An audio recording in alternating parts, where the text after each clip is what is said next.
that if you're on the look, you should be checking those. Okay? All right. Lisa, Yay. you ready to go? I am. You have exactly 1 hour, and you know how I am. Okay, good. No, that was perfect. I just came from Dr. Gray's class, and I finished up with them all. And I'm so excited to be back here with you all today.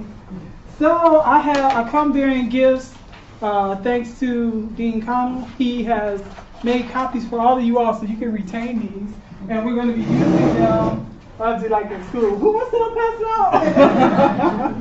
out? Okay. And so don't lose these because we're going to use these in the last session, which I'm going to be doing with you all in March. And I'm going to create vignettes for you to try to determine what the conflicts are, what kind of worldviews are in operation. But can we get one light? Is it dimmer? Oh, okay. I can still see everybody. I think that thing adjusts. I'll wait till everybody gets a copy.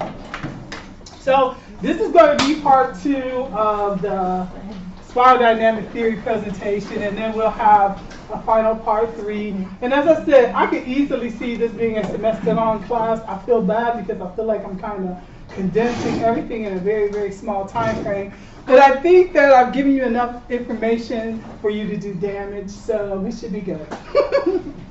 So I want to start off. Does everybody have their copy? Yes. Okay, awesome. So I want to start off with a few philosophical positions. So I want to talk to you all about, or get feedback from you all on, what do you think a paradigm is? What's the paradigm? How you view things? Anybody else? Set of beliefs. Set of beliefs. Anybody else? Okay, awesome. So a paradigm is a worldview or perspective that includes one's axiology, which are our values, our ontology, the nature of reality, and how we perceive that, and epistemology. And epistemology is the method, validation, and scope that determines knowledge and separates itself from opinion.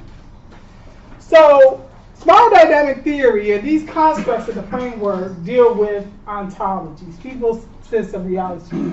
So an ontology, as I said earlier, which is the nature of reality for each person, is part of a worldview and has been described in the academic literature as having depth within 3 domains: the empirical reality or ontology, the actual, and the real. And the former 2, the empirical and the actual, combine to create the real. And so there's a reference there if you want to read the article. I could share that with you. Shoot me an email. That's a really interesting article, and it breaks down these 3 domains of ontology. So in part 2, we're going to identify the rest of the spiral dynamic theory constructs. As you see for your diagram, there are 2 tiers. You have tier 1. I went over all of those clips with you. And then I'm going to cover the tier 2 clips. And as a result of that, we are going to talk about also the dynamic of change and how one moves from one view of the world to the next, and how a person negotiates problem solving. So let's start with a quick review. And so, like, I want to say, I want to repeat that the framework moves from a simplistic to a more complex order thinking, a way of negotiating and problem solving. So I started off before with you all in describing the beige construct. And so that one was focused on satisfying basic instincts. It is physiologically motivated, so those are its imperatives, and it's been considered pre-cultural. Most of the research that he did to establish this particular construct was based on anthropological records. So it's called the caveman era. And so then we have that purple construct, and y'all remember that video where the Native American people were speaking. And so this worldview privileges a magical, mystical orientation. There are these imperatives or attentions to tribalism, traditionalism, and honoring, I like to say anthropomorphia. And so you see things that are inanimate have life force associated to them. Then we have the red spiral dynamic imperative, and I had talked about this one using the Game of Thrones clip, where power and domination is is privileged in this particular worldview or system. There is this high degree of risk taking and no concern. There's very little foresight, because this particular worldview holds that the consequences of my actions may or may not come. So I'm going to do what I do, And so there's this idea that the world exists of haves and have-nots, and it is your job to be a have and to make sure that you can impose yourself on the have-not.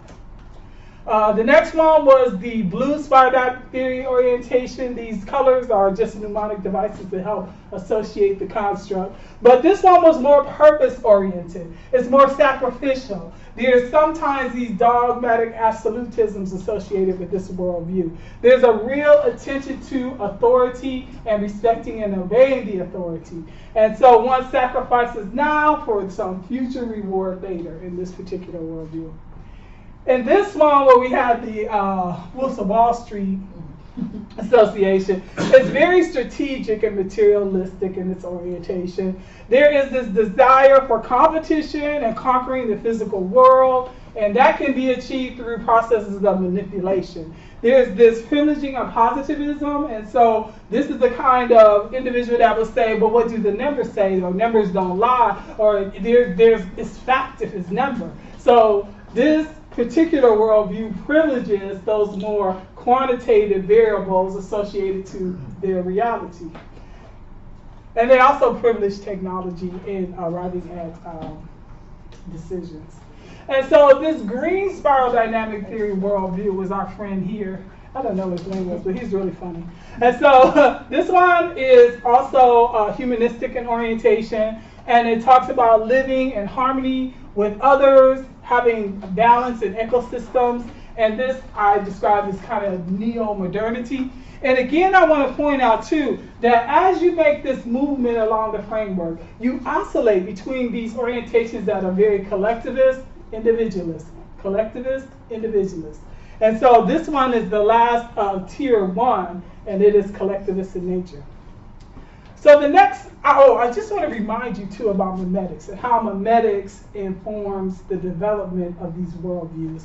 So memetics is a theory and form of academic study holding that the mental units of culture, what we call memes, are transferred from person to person through non-genetic means. And then we had Richard Dawkins' explanation. So a meme can be, and I talked about the internet image meme, but a meme can be a belief. It could be a catchy tune. The idea is that it makes these changes in order to remain relevant. So it goes through this process of replication, variation, and then natural selection to make sure that it can maintain relevance in a particular context. And the distinction between the meme and the gene is that the gene is a biological inheritance transfer and the meme is a cultural imitation transfer.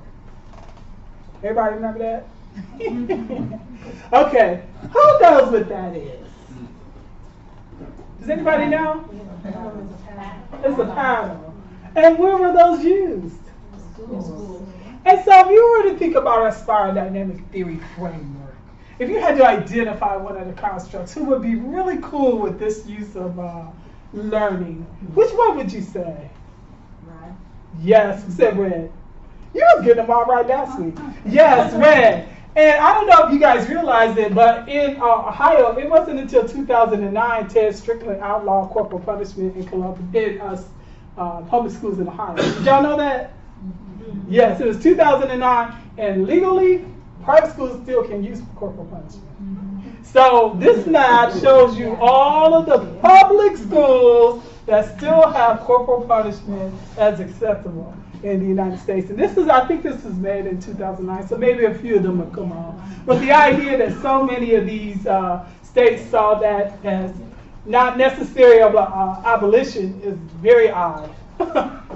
And so here, I pulled up some stories earlier in the year, and I just wanted to kind of test people's spiral dynamic theory knowledge. So here you had this teacher, this is in early January, and she singled out black students on her lesson on slavery. And she had the students lay on the ground, and she walked on them.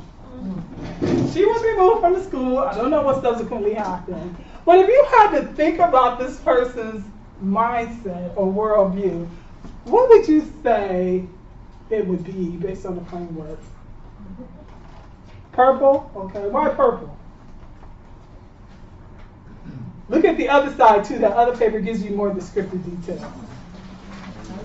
Because remember, purple is collectivist, right? But you were close. Was there any kind of power imposition on behalf of this person? Any effort to dominate? Yeah. Yeah. So I would very much think that there's some red operating in that mindset. And I'm fearful to almost say maybe some blue, because she felt this sense of entitlement that she could do that. But I'm really very comfortable with identifying a red worldview in operation here. Now, this incident, a Houston student was expelled from school for sitting during the Pledge of Allegiance. Now, we're looking at a policy, I guess, at this point. So what would you say about this policy if you had to think of a spiral dynamic theory worldview in operation? Shout it out. Don't be bashful. Huh? Maybe the red. Maybe a red. Why red? Just because it's enforcing the expectation that you need to be standing during the Pledge of Allegiance. Okay. Yeah. Which Okay. is a cultural norm. I want to say close but no banana, Okay. because usually when you think of red, remember our example was that Game of Thrones? No one's going to physically attack her or kind of intimidate her in threat of harm. And I see that more associated with the red. Remember, the framework moves from a very simplistic to a higher order, more complex thinking. Normally, I would not expect to see red in operation in school policy at this stage, but the paddles certainly seem to be consistent with that. But when you think about the whole concept of patriotism and the whole idea of following the rules, which other construct might be associated with this one? Blue. Right. And so I thought that was a really interesting example of representation. Because we look at the framework, we're sometimes tempted to think, well, nobody's thinking like that. No, we're helping professionals, so most of us are probably on the higher order. And so I wanted to show this, and I'm going to go into more details about what I would call more microscopic assessment of a worldview as we advance. But the last one here is this Sidewoods high school teacher removed from class after allegedly hitting student with a belt. See somebody laugh. What do you think about that one? Orange. Orange? I don't think it'd be orange. No, red. Huh? That sounds like a red. That is red. Yeah. Yes, it is red. Right. And then, it might even be a little blue with this. Where would the blue come from if you think about it? The rule that they broke or why they were hit. Remember how people would talk about that scripture, spare the rod, spoil the child? Yeah. That's very blue. That's very, very blue orientation. So yeah, I just wanted to keep those out there for you all. So we kind of dealt with the lower level tiers. So now we're about to go to the next higher order, higher tier. And what's important to recognize about this next tier is that on those first tiers, those tend to be predominating orientations, and sometimes you can get a little myopic when you are in a level 1 worldview. When you reach level 2, according to the theory and also according to my research, you have the capacity to recognize those lower 6 levels. And you're usually able to negotiate problem solving and conflict within those levels because, for one, remember these systems are subsuming. So we retain them, they are a part of us, but they don't become dominant ways in which we negotiate. But we can reference them either subconsciously and even sometimes consciously. So once you reach the yellow level, the expectation is that you have a higher order integrative and unifying thinking. So this is called the first being level. Awareness of yourself on a very high level in relationship to all of the environments that you negotiate. There is this accepting of the inevitable flex and flow of life. So this is a person that doesn't accept that either or concept. They're like, there's a both and, right? So you have an understanding of dichotomies and the conflicts that happen between the little t's of truth that people hold and the big t's of truth that people hold. There's an appreciation for that life has uncertainties. There's an embracing of personal freedom that does not harm others or overindulges in self-interest. So I had talked earlier about how the framework has a very clear oscillation between an individualistic and a collectivist orientation. When you get to tier 2, the distinction isn't as clear, but it's still there. But it isn't as salient as you see on the first level. There is an experiencing of the fullness of life on earth and recognizing diversities and its multiple facets. There is a rejection of the traditional and the prioritizing of individualism, but individualism in the form of freedom and the formalization of equality ideas are very important. There is a demand that the existence of integrative systems that support creativity and promote ingenuity are privileged in this particular worldview. So I felt like Oprah was a good example of this particular worldview in this clip. You know, in all of the years of doing the Oprah show, there were many days that I sat in my chair across from 1 or 2 or 5 or 6 or 7 people, and I would be so frustrated because I just wanted to shake people sometimes and say, why didn't you pay attention to your life? I said on the show, probably the producers tell me that they counted 33 times, but I know I thought it at least 1,000 times. I would say listening to your life as it whispers to you first, so that it does not have to knock you upside the head with a brick or come crashing down on you as a brick wall, is one of the greatest principles of life, because there are many things that happen in life that are beyond our control. Natural disasters, death, unexplained events. But there are also many, many, many things in life which we can control and become out of control because you're just not paying attention. You are sleepwalking through your life. And I have seen this so many times on the show. I wanted to take the guests and go, would you just pay attention? So this is what I've learned and how I've explained it to myself. Life whispers to you all the time. Your life is speaking to you all around, from the time you wake up in the morning and every single experience that's coming into your personal space, into your physical space. All of those experiences are speaking to you. They're telling you something about your life and about your circumstances. It whispers, and if you don't get the whisper gets louder. If you don't get the whisper when it gets louder, it gets, I call it like a little pebble, like a little thump upside your head. When I was a kid, if I was doing something my grandmother didn't like, she'd just turn around and thump me. She wouldn't even look at me. She'd just give me a thump, and I'd know that's my cue to stop it, or we're gonna get worse. The whisper is the message. The pebble or the thump upside the head, usually it's gone into a problem. You don't pay attention to the problem becomes a brick upside your head. The brick upside your head is a crisis. You don't pay attention to the brick upside your head. The crisis turns into a disaster, and the whole house brick wall comes falling down into your physical space. All right. So I'm sure you guys could see the kind of complexity and delineation she brought into her speaking. And she had an interesting orientation of I. You hear a lot of I statements, but she still integrated how that I related to others. But it still was kind of a very individualistic system in operation for her. So in this next one, this is the turquoise construct. And again, we've made a shift back to the more collectivist orientation, but at a higher degree or higher order thinking at play. So in this construct, we see the desire to find harmony through strong collectivist individualism. It seems like an oxymoron, but that's exactly what it is.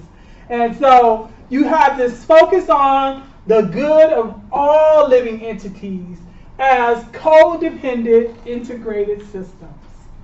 You have this seeking to expand the use of the human brain mind tools and its competencies. There is a self that becomes part of a larger conscious spiritual whole that also serves the self. So you see this less sacrificial orientation that we saw in the green and blue systems as you go to tier 2 and this other construct of collectivism. There is this global attention to the natural world and where networks in the natural world are valued. There is a support for minimalist living where less is more. So general life in this system is supreme versus the individual life. So I felt that Neil deGrasse Tyson's discussions were consistent with that particular worldview. Right. I don't associate with movements. I'm not an ism. I think for myself. The moment once someone attaches you to a philosophy or a movement, then they assign all the baggage and all the rest of the philosophy that goes with it to you. And when you want to have a conversation, they will assert that they already know everything important there is to know about you because of that association. And that's not the way to have a conversation. I'm sorry, it's not. I'd rather we explore each other's ideas in real time rather than assign a label to it and assert you know what's going to happen in advance. So what people are really after is what is my stance on religion or spirituality or God. And I would say if I could find a word that came closest, it would be agnostic. Agnostic, a word dates from the 19th century, Huxley. To refer to someone who doesn't know but hasn't yet really seen evidence for it, but is prepared to embrace the evidence if it's there, but if it's not, it won't be forced to have to think something that is not otherwise supported. Okay? There are many atheists who say, well, all agnostics are atheists. Like, okay. I'm constantly claimed by atheists. I find this intriguing. In fact, on my wiki page, I didn't create the wiki page, others did, and I'm flattered that people cared enough about my life to assemble it. And it said, Neil deGrasse Tyson is an atheist. I said, well, that's not really true. I said, Neil deGrasse Tyson is an agnostic. Went back a week later, it said Neil Tyson is an atheist again. Within a week. And I said, what's up with that? And I said, all right, now I have to word it a little differently. So I said, okay, Neil deGrasse Tyson, widely claimed by atheists, is actually an agnostic. And some will say, well, you're not being fair to the fact that they're actually the same thing. No, they're not the same thing, and I'll tell you why. Atheists I know who proudly wear the badge are active atheists. They're like in-your-face atheists, and they want to change policies, and they're having debates. I don't have the time, the interest, the energy to do any of that. I'm a scientist. I'm an educator. My goal is to get people thinking straight in the first place. Just get you to be curious about the natural world. That's what I'm about. I'm not about any of the rest of this. And it's odd that the word atheist even exists. I don't play golf. Is there a word for non-golf players? Do non-golf players gather and strategize?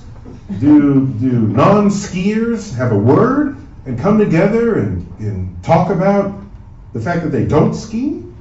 I can't do that. I can't gather around and talk about how much everybody in the room doesn't believe in God.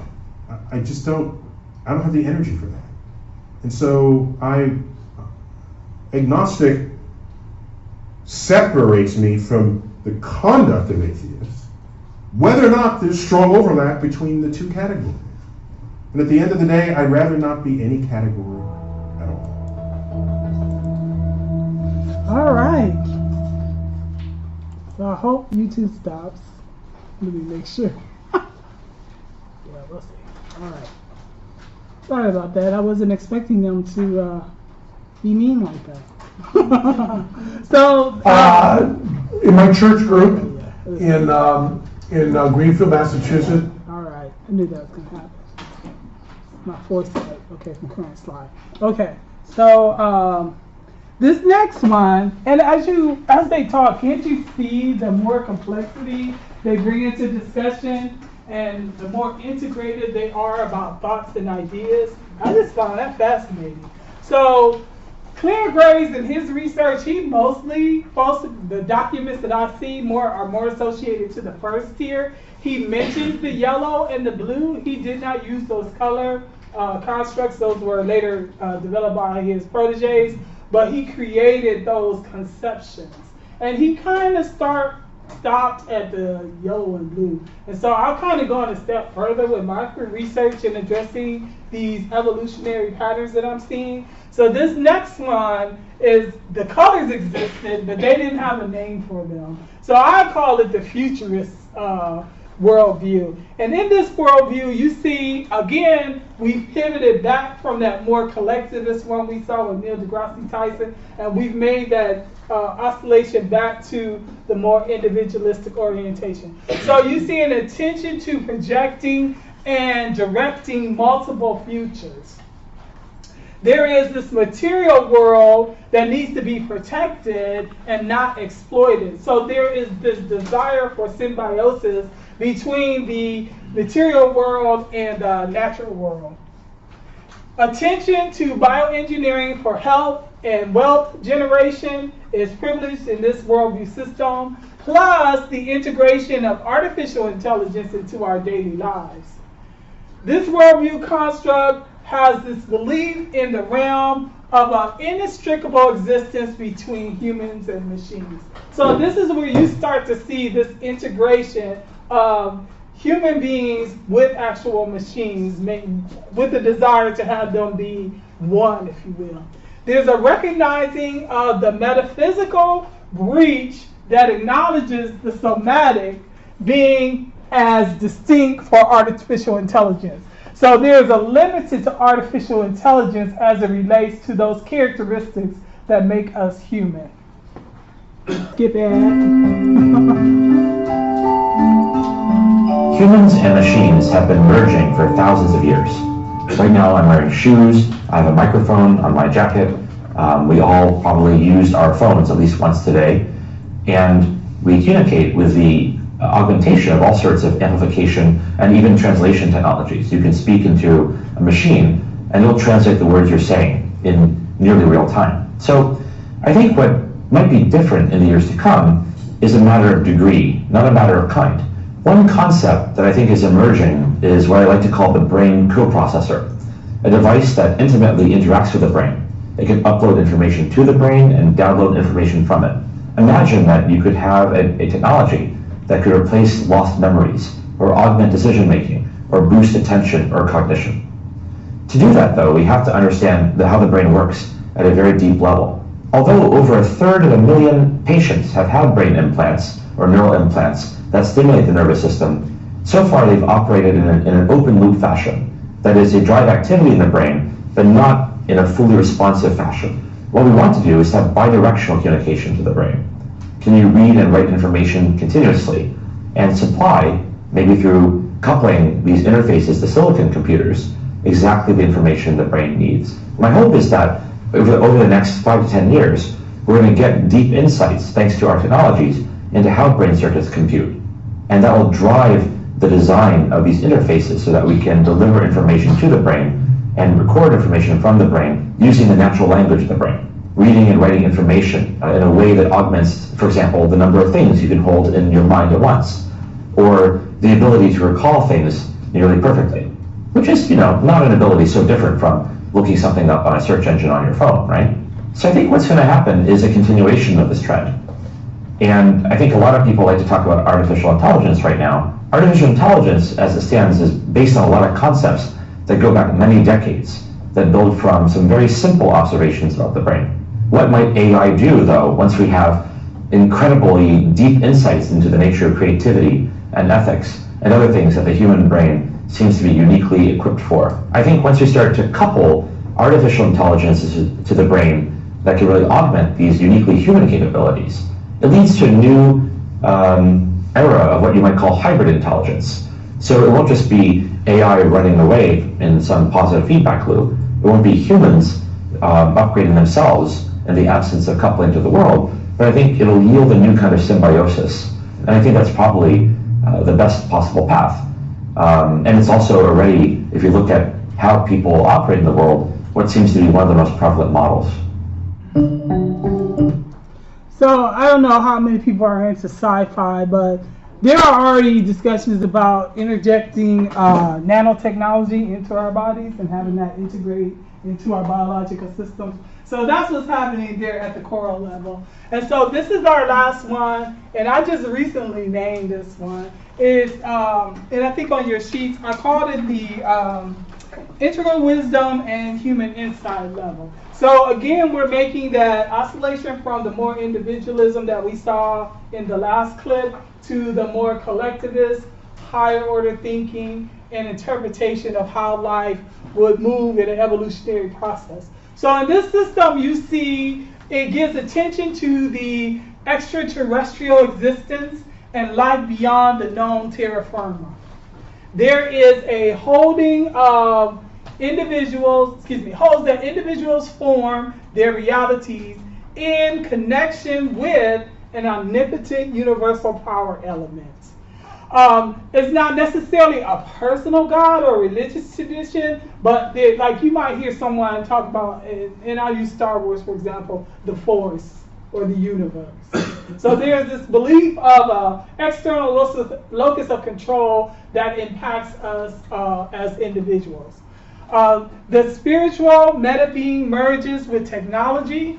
There is knowledge acquisition that is free and open to all. So when you talk about open source information, that's privileged in this worldview construct. And it's done in order to promote the survival of all life. Because in this worldview construct, the preservation and the hoarding of information is not believed to be positive. It's not believed to be productive. So there's this desire to make information open and accessible to all. There is this emergent cycle of new information and reality that is precipitated and expands the spiritual, expands the spiral, yikes, of universal exploration. There is empathetic knowing and ability is digitized. So you still see this element of the previous system with the AI, but there is a clear distinction that machines are not human beings, and that human beings have certain capacities that in our current understanding and minds and way epistemology cannot, there are aspects of us that cannot be duplicated by machines. So oligarchy has no viable purpose in this era. Oops, that was my advertising. So this is the last one, hopefully, yes. Didn't get me. Once upon a time, business as usual was often good enough. No more. Where we are going, good enough is dead. In a world where everything is connected, where everything is equally excellent, where performance is reaching perfection, there's only one space left to move it in: you. Right now, you are a central point of the raging tornado of change fueled by digitization, mobilization, augmentation, disintermediation, automation. Well, the list goes on. Science fiction is becoming science fact. Think about self-driving cars or computers that can learn and think. The way we work will never be the same. The skills we need will be dramatically different. Winning or losing are now happening faster than ever before. So what's your response? How will you discover new opportunities in one of the most transformational times in human history? Are you driving change, or are you being driven by it? Disruption has become the new normal. With change, it's always gradually, then suddenly, well, things really have stopped happening gradually. This change is exponential. Everything that used to be dumb and disconnected is now wired and intelligent. Cars, cities, ports, farms, even our bodies will be wired with sensors and will talk to each other. These game changers are also combinatorial. They amplify each other, creating a perfect storm of change. Quantum computing fuels big data. The Internet of Things fuels artificial intelligence and deep learning, which fuels robotics. However, anything that cannot be digitized or automated will become extremely valuable. Human-only traits such as creativity, imagination, intuition, emotion, and ethics will be even more important in the future, because machines are very good at simulating, but not at being. Yes, robots and software will do some of our work, but this will allow us to focus on things that cannot be automated. To imagine change squared, you've got to start engaging more with what might be, not just with what is. Immerse yourself in the immediate future, 5 to 7 years out from today. We need to go beyond technology and data to reach human insights and wisdom. Technology represents the how of change, but humans represent the why. The future is about holistic business models. The opportunity is to be liquid, to learn just in time, not just in case, not single improvements, but complete transformations, not individual systems, but new ecosystems. Humanity is where true and lasting value is created. We will engage, relate, and buy things because of the experiences they provide, because of their transformative power. The future doesn't just happen, the future gets happened. The new way to work is to embrace technology, but not to become it. The future is in technology, yet the bigger future lies in transcending it. Let's live and lead from here.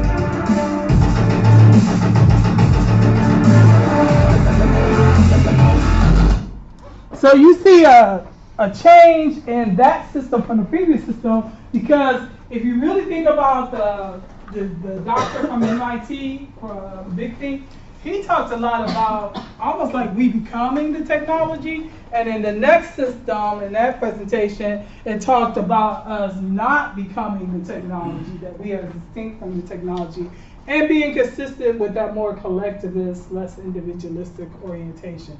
So I just wanted to remind everyone I still need help with my survey, and I have flyers if you still need them to share with people. But part 3, Lisa, so this will be all. Lisa, 1 minute. I don't think I had mentioned much of the survey Oh, here yet. okay. So you need to take time. But I want to ask a question, and because I have not heard your presentation until now. Mm-hmm. I understand the basis of spiral dynamic theory, but for what you said, the top boxes in tier 2, you're the one that has named those as a way to expand the theory. Claire Graves did the yellow and the turquoise. Right. I expanded on the coral and the teal. Okay. So I guess my question then is, as a researcher and someone putting forth a theory, have you had others argue or validate what your thinking is on those top 2 boxes? Because I think that's an important piece of information for us to know. Sure. Yeah, I guess peer-reviewed articles and stuff would be that, and presenting at conferences, and so I guess along those lines, I have had some people challenge it in terms of the Maslow'ian loyalists, and I think I've been successful at making the argument how insufficient it is at this point, because it assumes that adults quit learning, that we reach some kind of peak. And I make a legitimate argument and show them instances where we don't. We continue to learn until we no longer in this particular dimension. Who knows what happens after that? That's for the teal and the coral levels to figure out. But what I think is interesting is that Claire Grace held that the majority of people, and he actually used the number, which I don't know how he felt he could do that, 90% of people operate these first 6 months. Because most of us are concerned about basic subsistence. And so once you satisfy those basic needs, I don't think Oprah, Neil deGrasse Tyson, or the doctor at MIT is worried about what they're going to eat every day. They're not worried about having a job. You know, they're not worried about danger or those kind of things. So once the theory holds that once you are not preoccupied and consumed with these basic kind of subsistence challenges, it frees your mind to think in bigger ways. And also resources allow you opportunities to have an expanded view. Oprah can easily go to Africa or China or something like that and experience that culture. I worked real hard to get to Chile. It wasn't easy. But it did change my worldview, being immersed in a different cultural context, and the perspectives that I had as a black woman from the United States with the Native American background, and then going to Chile and finding people who had values and traditions that were very similar to my own, and how I figured all that out in the context of a racist social context, you know. And so, yeah. I think that I'm glad you offered that explanation, because I think that's real important for people to understand, especially everybody in here, how you take a theory, you work with it, and then as part of your research, you evolve it. But then, as part of the evolution, is the confirmation and the pushback. Right. And that's why I wanted you to Yes. comment on where you're getting pushback and where you're getting confirmation as the theory evolves. Yeah, I really get nasty pushback. It's just the peer review process takes so long. I mean, I've had this article that I've submitted to like 3 different journals, and they'll say, well, that's not good for our audience, but it's a good article. Why don't you send it here? And so that's another 6 months I got to work with somebody to get that. And so hopefully next month I'll hear about peer-reviewed, research-based journals, the Journal of Higher Education Outreach and Engagement.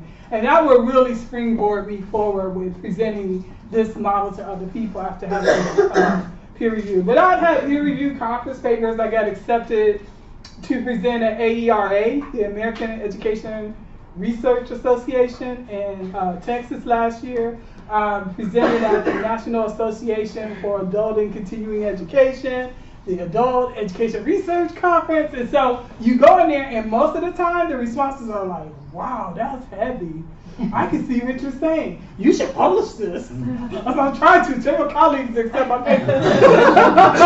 So yeah, that's a frustrating thing for me. And then being a fellow, you know, I'm still in the job search market. So it's like frustrating because I'm like, man, I wonder how many peer review articles that person had to get an interview, you know, so you gone through all that. But I just, you know, I'm a person of faith. And so I said, well, I'm going to be wherever God wants me to be. I don't want to be somewhere where I'm not going to be happy and people aren't going to encourage my research or support it. So I'm trying to be patient.